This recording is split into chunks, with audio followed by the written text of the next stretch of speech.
Test series में भले ही भारतीय टीम को हार मिली हो, लेकिन वनडे सीरीज उन्होंने 2-1 से अपने नाम कर लिया है। तीसरा मुकाबला विशाखापट्टनम में खेला गया और भारत ने ये मैच जीता।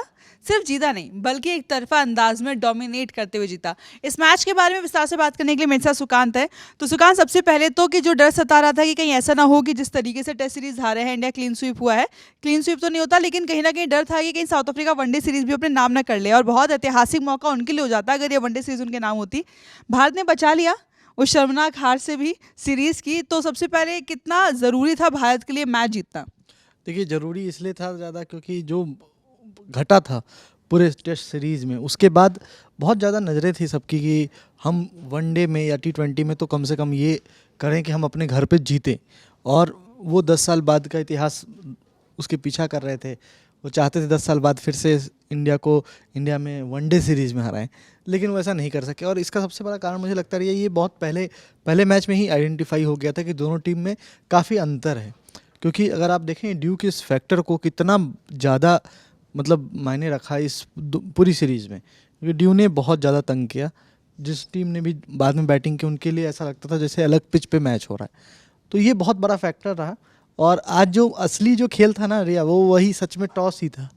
क्योंकि आप भी टॉस से हार रहे थे तो आपको डर एक सता रहा था कि टॉस जीत गए तो शायद मैच भी आराम से जीत ही जाए। केएल राहुल ने टॉस के समय एक बड़ी दिलचस्प बात कही थी। उन्होंने कहा था कि हम कल पिच देखने के लिए आए थे, तो हमने पिच देखी और हम ये सोच रहे थे कि जब हम बाद में गेंदबाजी करेंगे तो शायद ड्यू का इतना फैक्टर ना हो। तो कहीं ना कहीं उनके दिमाग में राहुल ने कहा कि हम अपना रिकॉर्ड देखते हुए ये सोच के चल रहे थे कि टॉस तो हम हारेंगे और बाद में बैटिंग ही करनी है, तो देख लेते हैं कि बाद में बैटिंग करने के हिसाब से ड्यू कितना है।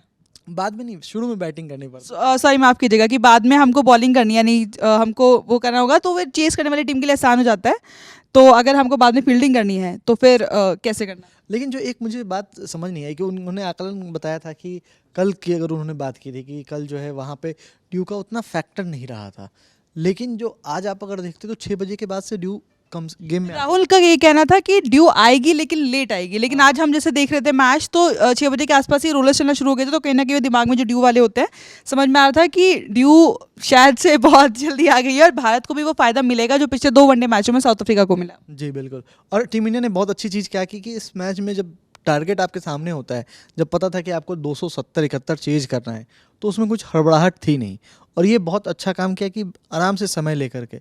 और ये यशस्वी के लिए बहुत अच्छा हुआ, क्योंकि जो बात रह रही थी कि तीनों वनडे में जब तक शुरुआती अभी ये चौथा वनडे था उनका, लेकिन वो जो यशस्वी जायसवाल जिसके लिए जाने जाते हैं कि उनमें वो भूख है, रन बनाने की भूख, वो बड़े स्कोर नहीं आ रहे थे। दोनों बार अच्छा स्टार्ट मिलने के बाद जो है वो आउट हो जा रहे थे। तो वो एक बात लग रही थी कि यशस्वी जायसवाल क्यों नहीं हिट कर पा रहे हैं, कुछ तो बात है। लेकिन आज अच्छी चीज़ क्या थी कि उनको हड़बड़ाहट नहीं वो दिखी, क्योंकि एक प्रेशर नहीं था कि हमें इतना बड़ा टोटल बनाना होगा, क्योंकि उसको बाद में ड्यू आएगी तो हमारे स्कोर कम हो जाएंगे।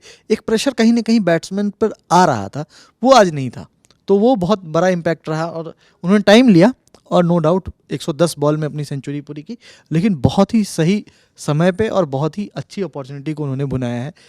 अभी शुभमन गिल नहीं है और टीम को जो एक डर सता रहा था कि हम बैकअप ओपनर रखना चाहते हैं, क्योंकि आपकी टीम में सीनियर प्लेयर्स अगर होंगे आगे चल के वर्ल्ड कप को ध्यान में रख करके भी, तो उस लिहाज से भी यशस्वी का चलना एक बहुत पॉजिटिव साइन है।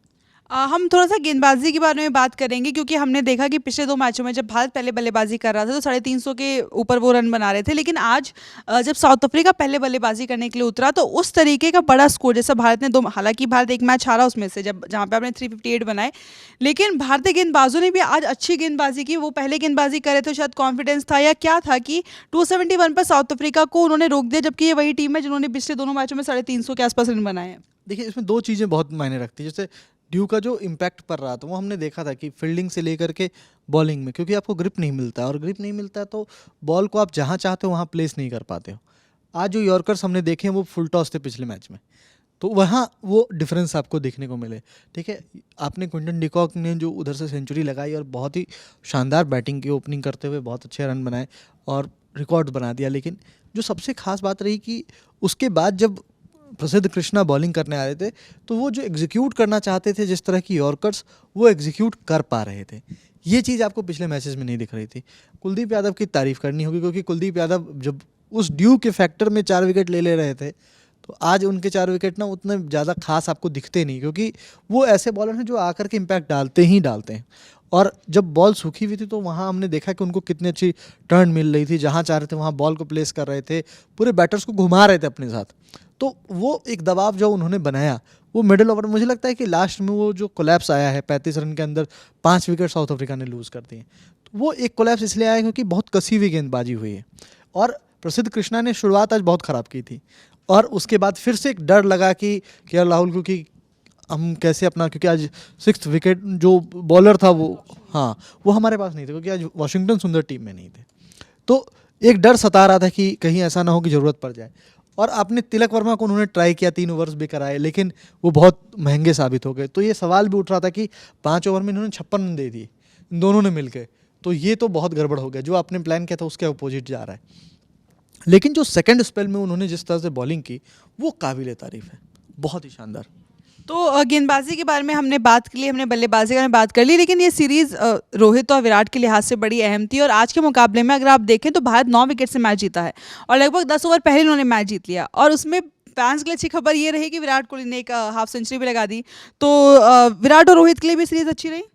विराट और रोहित के लिए सीरीज सिर्फ अच्छी नहीं रही, क्योंकि देखिए जो सबसे बड़ा सवाल था ना पिछले मैच में, जो आपने पिछली सीरीज में देखा होगा कि उन्होंने रन तो बना दिए थे, अंतिम मैच में वो रन बनाए थे, रोहित ने पहले मैच में भी बनाए थे, लेकिन विराट कोहली ने जो रन बनाए थे वो अंतिम मैच में बनाए थे। और एक बात जो गौतम गंभीर ने कही थी कि हम जब सीरीज हार जाते हैं और जब already series done and dusted है, उसके बाद आप कुछ भी बनाते हो वो हम काउंट नहीं करते हैं। उस लिहाज से बहुत ज़्यादा ये बहुत इंपॉर्टेंट था कि यहाँ पे वो रन बनाए।